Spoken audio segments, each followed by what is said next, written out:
In August 2014, the Ukrainian Armed Forces and pro-Russian separatists fought for control of the town of Ilovaisk in eastern Ukraine. The separatists won a resounding victory. Russia denies that its armed forces took part in the battle, but there is widespread evidence to the contrary. Forensic architecture was commissioned by the European Human Rights Advocacy Centre to consolidate the existing open-source evidence for Russia's military presence in the region during this time. In doing so, we began to develop new methods for open-source research.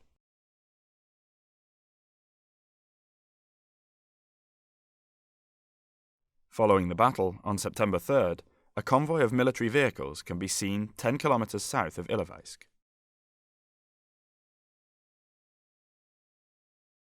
It includes armoured vehicles and flatbed trucks.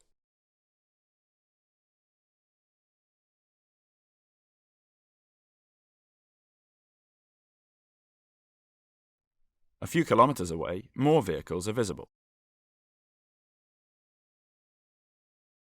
Dust clouds suggest that they are heading east towards Russia.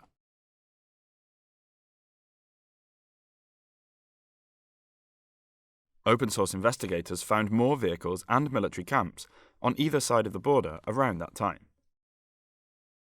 On the Russian side of the border, images from the 28th of August show a convoy coming from the direction of Ukraine. The vehicles have no visible insignia apart from these white circles. To verify what these markings meant, we set out to find further evidence of military vehicles within Ukraine. Doing so meant searching through hundreds of hours of video footage. To speed up the process, we used machine learning to help us find the most relevant videos. A machine learning classifier analyzes videos frame by frame and returns a probability that each video it analyzes contains what we've trained it to look for, in this case, military vehicles. We noticed tanks recurring in the results, so we refined the classifier to focus on them. We developed a user interface to interpret and navigate the results. Sections highlighted in red indicate where the classifier has predicted the presence of a tank.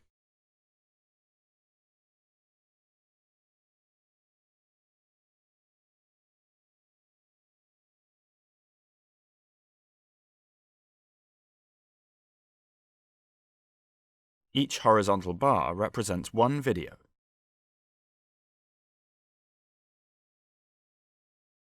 Clicking on any part of the highlighted area takes the user to that point in the original video.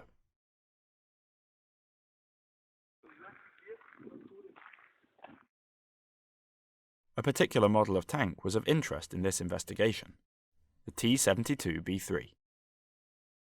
This article from 2017 gives an overview of the T-72B3, a new model of tank put into use in 2012 and which at the time of the Battle of Ilovaisk was operated exclusively by the Russian army. The article also describes the tank's unique features, as does this post on a popular Russian weapons forum from 2013.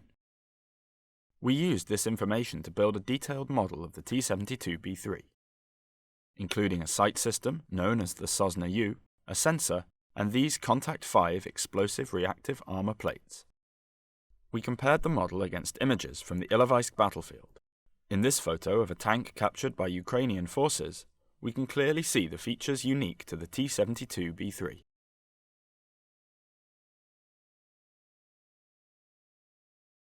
The same features can again be seen on the turret of this destroyed tank.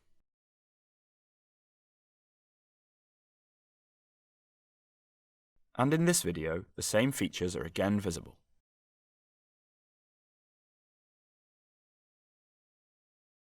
Two white circles have also been painted on the side of this tank, similar to those seen earlier, on the convoy returning to Russia from Ukraine. The same markings can also be seen on other tanks and military hardware across the battlefield. This suggests that there is a connection between the white markings and Russia's operations in Ukraine. This wreckage of a T-72B3 was filmed multiple times by pro-Russian separatists, Ukrainian Armed Forces, and by Russian and Ukrainian journalists. The wreckage was reported to be somewhere near the village of Novodvieska. A satellite image from the 31st of August shows clear traces of a battle, including artillery craters and vehicle tracks, 2 kilometers south of the village. Among these traces, we spotted what appears to be the same wreckage. In this video, from the 29th of August, we are able to identify a row of trees to the vehicle's right,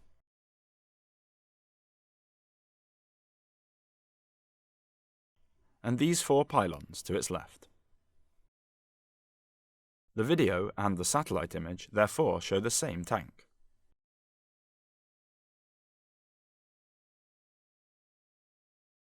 We also geolocated another video to the same location by this bend in the road and these trees. Here, Ukrainian soldiers are seen climbing over a Russian T-72B3. The tank bears distinctive damage marks. According to witness testimony, this image showing the tank on the 26th of August was taken at the same location.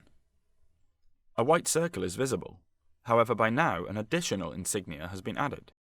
These 2 white stripes, known to officially identify Ukrainian military vehicles, suggest that the tank is now in the hands of the Ukrainian Armed Forces.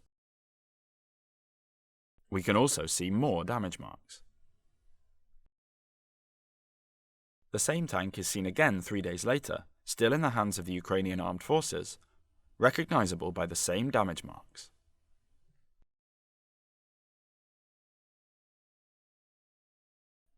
But in this image, from early September, the tank appears to have changed hands again. These soldiers are pro-Russian separatists. Here, the separatists show off the same tank for a Russian television network. In fact, the vehicle they are parading, captured from the Ukrainian Armed Forces, was originally manufactured and brought to the region by their Russian allies. The open-source evidence that we gathered together was presented within an interactive cartographic platform. In total, we analysed over 130 events relating to Russian military presence, which we colour-coded and placed on a timeline. Events can be filtered by time and by tag. Each individual event contains a list of evidence and sources.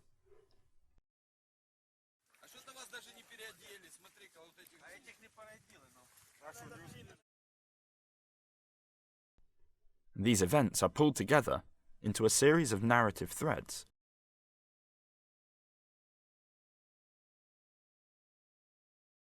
The platform also contains a series of our own investigative reports. The work that led to this platform demonstrates the clear potential for machine learning to augment open-source research in human rights investigations. Our findings also add to the overwhelming evidence for Russia's military presence in eastern Ukraine during the Battle of Ilovaisk.